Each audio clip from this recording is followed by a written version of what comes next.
ನಮಸ್ಕಾರ, RR news ಕನ್ನಡಗೆ ಸ್ವಾಗತ. ರಾಜ್ಯದ ಗೃಹ ಮಂತ್ರಿಗಳೇ, ಪೊಲೀಸ್ ಕಮಿಷನರ್ ಸಾಹೇಬ್ರೆ, ಈ ವಿಡಿಯೋ ನೀವು ನೋಡ್ಲೇಬೇಕು. ಯಾಕೆ ಅಂತೀರಾ?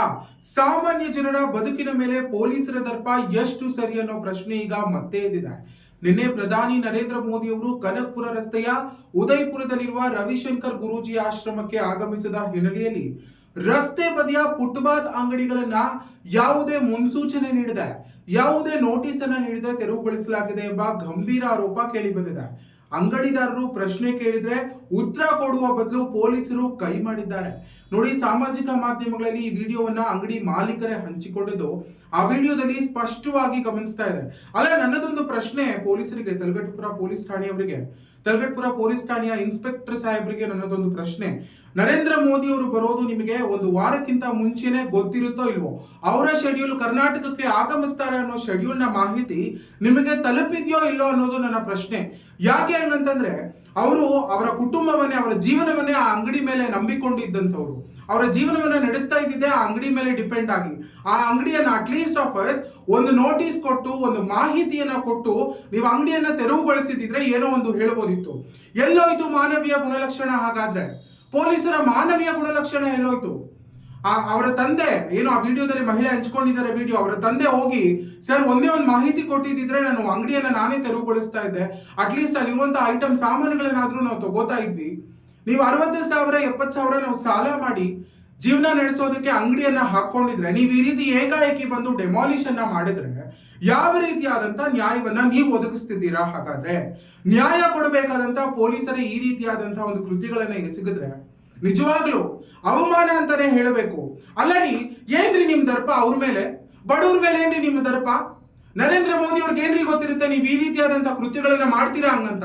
ಅಭಿವೃದ್ಧಿಯ ಸಂಕೇತದಲ್ಲಿ ನರೇಂದ್ರ ಮೋದಿಜಿ ಅವರಿದ್ರೆ ಎಲ್ಲೋ ಒಂದು ಕಡೆ ಬಡವರ ಮೇಲೆ ಈ ರೀತಿಯಾದಂತಹ ದೌರ್ಜನ್ಯಗಳು ಹೆಚ್ಚಾಗ್ತಿರುವಂತದ್ದನ್ನೇ ನೋಡ್ತಿದ್ದೀವಿ. ಸರ್ಕಾರನೂ ಕಣ್ಮುಚ್ಕೊಂಡು ಕುಳಿತುಕೊಳ್ಳುತ್ತೆ, ಪೊಲೀಸ್ ಇಲಾಖೆನೂ ಕಣ್ಮುಚ್ಕೊಂಡು ಕುಳಿತುಕೊಳ್ಳುತ್ತೆ. ಈಗ ಅವ್ರ ಕುಟುಂಬವನ್ನ ನಂಬ್ಕೊಂಡು ನಡೆಸ್ತಿದ್ದಂತ ಅಂಗಡಿ ಡೆಮಾಲಿಷನ್ ಮಾಡಿದ್ದೀರಾ. ನೋಡಿ, ಅಂಗಡಿ ಡೆಮಾಲಿಷ್ ಮಾಡಿ ಅಟ್ಲೀಸ್ಟ್ ಒಂದು ಮಾಹಿತಿಯನ್ನ ಕೊಡದೆ, ಯಾವುದೇ ನೋಟಿಸ್ ಅನ್ನ ಕೊಡದೆ ಅಂಗಡಿ ಡೆಮಾಲಿಷ್ ಮಾಡಿದ್ದೀರಾ. ಬಡವರ ಮೇಲೆ ಏನ್ರಿ ನಿಮ್ ದರ್ಪ? ಬಡವರ ಮೇಲೆ ಯಾಕೆ ಈ ರೀತಿಯಾದಂತ ದೌರ್ಜನ್ಯವನ್ನ ಮಾಡ್ತಿದ್ದೀರಾ? ಆ ಮಹಿಳೆ ತಂದೆ ಮೇಲೆ ಪೊಲೀಸ್ ಸಿಬ್ಬಂದಿ ಕೈ ಸಹ ಮಾಡಿದ್ದಾರೆ. ವಿಡಿಯೋದಲ್ಲಿ ನೀವು ನೋಡ್ತಿರ್ಬೋದು. ಅವ್ರು ಹೇಳ್ತಿದ್ದಾರೆ, ಸರ್ ಮಾಹಿತಿ ಕೇಳಿದ್ದೆ ತಪ್ಪ, ಯಾಕೆ ಸರ್ ಕೈ ಮಾಡಿದ್ರಿ ನಮ್ಮ ತಂದೆ ಮೇಲೆ ಹಂಗಂತ. ಬಡವರ ಬದುಕನ್ನೇ ಬುಲ್ಡೋಸರ್ ಮಾಡುವಂತೆ ಈ ರೀತಿ ಇದೆ ಪರಿಸ್ಥಿತಿ. ಕಾನೂನು ಎಲ್ರಿಗೂ ಒಂದೇ ಆಗಿರುತ್ತೆ. ಕಾನೂನನ್ನ ಕಾಪಾಡುವಂತಹ ಪೊಲೀಸರು ಈ ರೀತಿಯಾದಂತಹ ಒಂದು ಕೆಲಸವನ್ನ ಮಾಡಿದ್ರೆ ಇನ್ಯಾವ ರೀತಿಯಾದಂತಹ ಒಂದು ಸಮಾಜದಲ್ಲಿ ನಾವಿದ್ದೀವಿ? ಯಾಕೆ ಈ ರೀತಿಯಾದಂತಹ ಕೃತ್ಯಗಳಿಗೆ ಈಗಲೂ ಸಹ ಅವಕಾಶವನ್ನ ಮಾಡಿಕೊಡ್ತಿದೆ ಈ ಒಂದು ಕಾನೂನು ಅಂತ ಪ್ರಶ್ನೆ.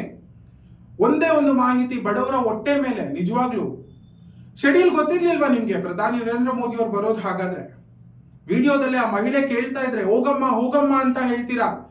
ಬಡವ್ರ ಮೇಲಷ್ಟೇ ನಿಮ್ಮ ದೌರ್ಜನ್ಯ, ಬಡವ್ರ ಮೇಲಷ್ಟೇ ನಿಮ್ಮ ಕೂಗು, ಬಡವ್ರ ಮೇಲಷ್ಟೇ ನಿಮ್ಮ ಕೈ. ನಿಜವಾಗ್ಲೂ ಹೇಳ್ತಿದ್ದೀನಿ, ಬಡವರಿಗೆ ಈ ಒಂದು ಕಾಲದಲ್ಲಿ ನಿಜವಾಗ್ಲೂ ನ್ಯಾಯ ಸಿಗೋಲ್ಲ. ಇದೊಂದು ಸಣ್ಣ ಪುಟ್ಟದೊಂದು ಸಾಕ್ಷಿ ಉದಾಹರಣೆ. ನ್ಯಾಯ ಕೊಡಿಸ್ಬೇಕಾದಂತಹ ಸರ್ದಾರರೇ, ನೀವು ಈ ರೀತಿ ಬಡವರ ಮೇಲೆ ದೌರ್ಜನ್ಯವನ್ನ ಎಸಗಿದ್ರೆ ಇನ್ಯಾವ ರೀತಿಯಾದಂತಹ ಕಾನೂನ ಕಾಪಾಡ್ತೀರಾ ಸ್ವಾಮಿ? ಇನ್ಯಾವ ರೀತಿಯಾದಂತಹ ರಕ್ಷಣೆಯನ್ನು ಒದಗಿಸ್ತೀರಾ? ಪ್ರಧಾನಿಗೆ ಒಂದು ನ್ಯಾಯ, ಸಾರ್ವಜನಿಕರಿಗೆ ಇನ್ನೊಂದು ನ್ಯಾಯ. ಸಮಾಜದಲ್ಲಿ ಎಲ್ಲರೂ ಸಮಾನರು ಅನ್ನೋ ಒಂದು ಕಾನೂನು ಇದೆ, ನೆನಪಿರ್ಲಿ. ಅವರಿಗೆ ನ್ಯಾಯ ಸಿಗಬೇಕು. ನ್ಯಾಯ ಸಿಗುವವರೆಗೂ ನಾವು ಹೋರಾಡ್ತೇವೆ. ನಮ್ಮ ಧ್ವನಿ ಹೀಗೆ ಇರುತ್ತೆ.